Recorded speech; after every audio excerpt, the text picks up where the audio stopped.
চিন্ময় মণ্ডল। আজকের কি সিদ্ধান্ত নিয়েছেন? দেখুন, আজকে মুখ্যমন্ত্রীর সভায় আমরা গিয়েছিলাম। আমাদের দাবি ৮ দফা দাবি ছিল। সেই দাবিগুলো আমরা মঞ্চ থেকেই আমাদের কনভেনার তারা বলেছিলেন এবং আমরা মুখ্যমন্ত্রীর কথাটা শুনলাম। মুখ্যমন্ত্রী বললেন যে যোগ্যদের কারোর চাকরি আমরা যেতে দেব না, এটা প্রাথমিকভাবে প্রথম দিকে আমরা শুনলাম। তারপরে উনি বললেন যে যদি একটা অ্যাপ্লিকেশন করার পরেও নেগেটিভ কিছু পাওয়া যায় সুপ্রিম কোর্ট থেকে, তাহলে 2 মাসের জন্য বা 2 মাসের পরে বা যে মাস সময় দিক আমরা যেভাবে খুশি নিয়োগ করব এবং তার যোগ্যদের নিয়োগ হবে। সেটা কি পদ্ধতিতে হবে সেটা সুপ্রিম কোর্ট ঠিক করবে।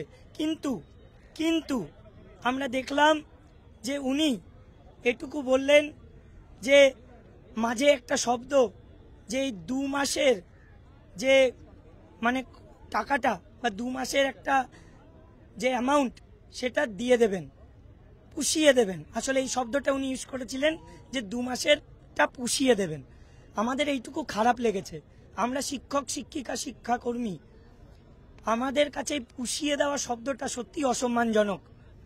যাই হোক, মুখ্যমন্ত্রী এটাও বলেছেন যে যোগ্যদের চাকরি যাবে না, যোগ্যদেরকে যে কোনো মূল্যে উনি বাঁচাবেন, সেটা আইনি লড়াইয়ের মাধ্যমেও।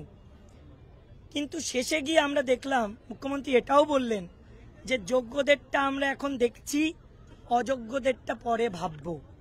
এখানেও আমাদের খারাপ লাগার বিষয় যে যে জায়গায় এই যে 26,000কে বাঁচাতে গিয়ে আজকে আমাদের এই দুর্দশা দেখতে হলো, সেখানে দাঁড়িয়ে আজকেও উনি এই কথা কেন বললেন যে আগে যোগ্যদেরটা দেখে নিই তারপরে অযোগ্যদেরটা ভাববো। আমরা সত্যি এই বক্তব্যে আশাহত। আমরা মুখ্যমন্ত্রীর কাছে এটুকুও শুনেছি যে এখনই টার্মিনেশন লেটার গভর্নমেন্ট দিচ্ছে না। টার্মিনেশন না দেওয়া মানে আমাদের চাকরি যাচ্ছে না আপাতত, স্যালারি বন্ধ হবে না আপাতত।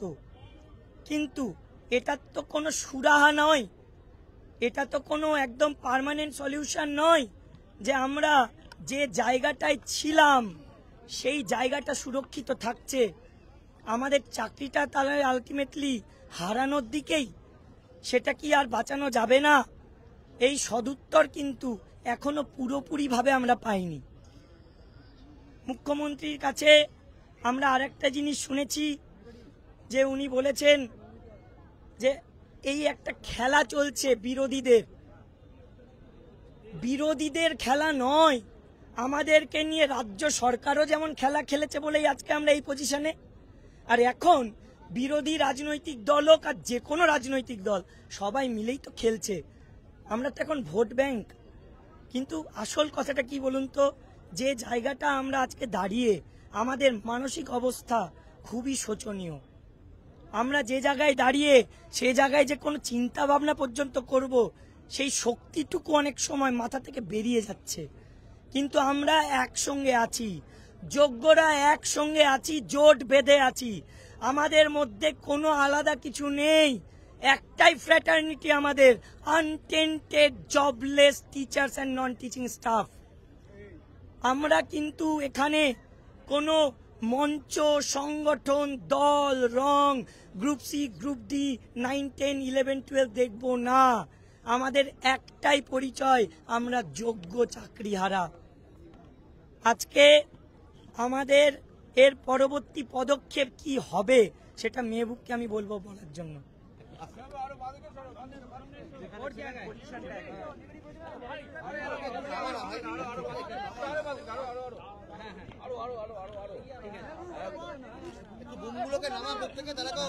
দেখা যাবে।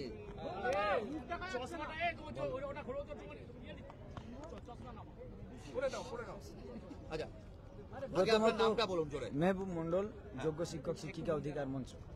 বলুন আপনাদের পরিকল্পনা এবং আজকে যে বৈঠক হলো, বৈঠকের পরে কি প্রাপ্তি অপ্রাপ্তি এবং আগামী দিনে কি পরিকল্পনা?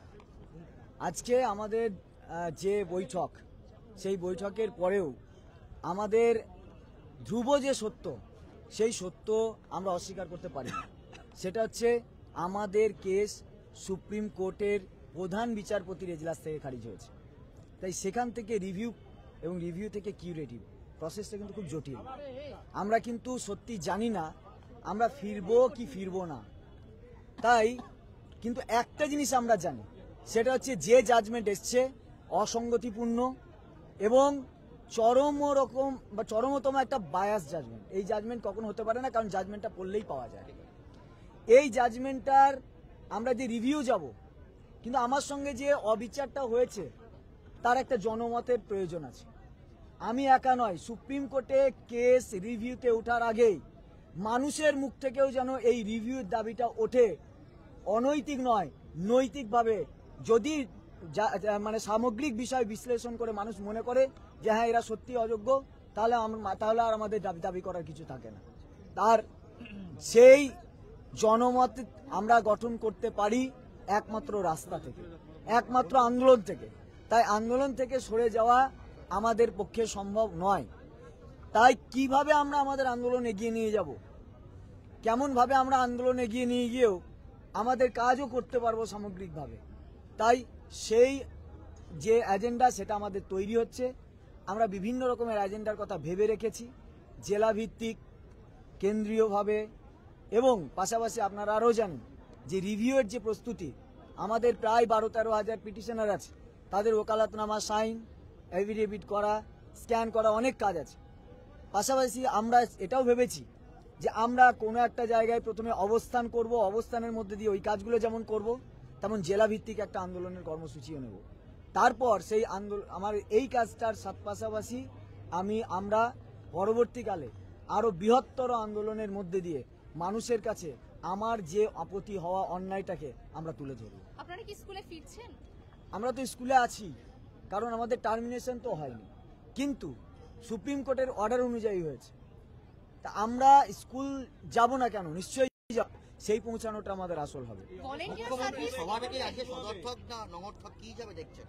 সদর্থক নঙর্থক আমি বলবো না, এটা আংশিক বলতে পারি।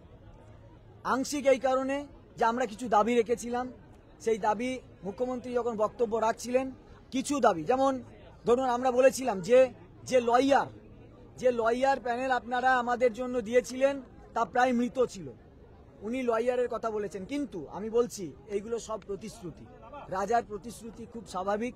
আমরা দেখতে চাই কোর্টরুমে তার সত্যতা। আমরা আজকে রাত্রে আমাদের যে ফাইনাল মিটিং হবে সমস্ত জেলাকে নিয়ে, তারপরে কাল থেকে আমরা আন্দোলনে কবে কোন তারিখ কিভাবে আন্দোলন করব সেটা বলবো, এবং অবস্থানটা আমরা কলকাতা এবং ধর্মতলাতেই করবো। হ্যাঁ, আমরা একটা অংশ তো শহীদ মিনার আজকে থাকবো, আজকেও থাকবো। এখন থেকে টানা আজকে আমরা রাত্রে এখানে আমাদের আলাপ আলোচনা সারবো এবং জেলা মিটিং করব। কাল বা পরশু করে আমরা একটা বিবৃতি দিয়ে আমরা জানাবো আমরা আন্দোলন কোন কোন জায়গায় কেমন ভাবে করে আন্দোলনগুলো চালাতে চাইছি।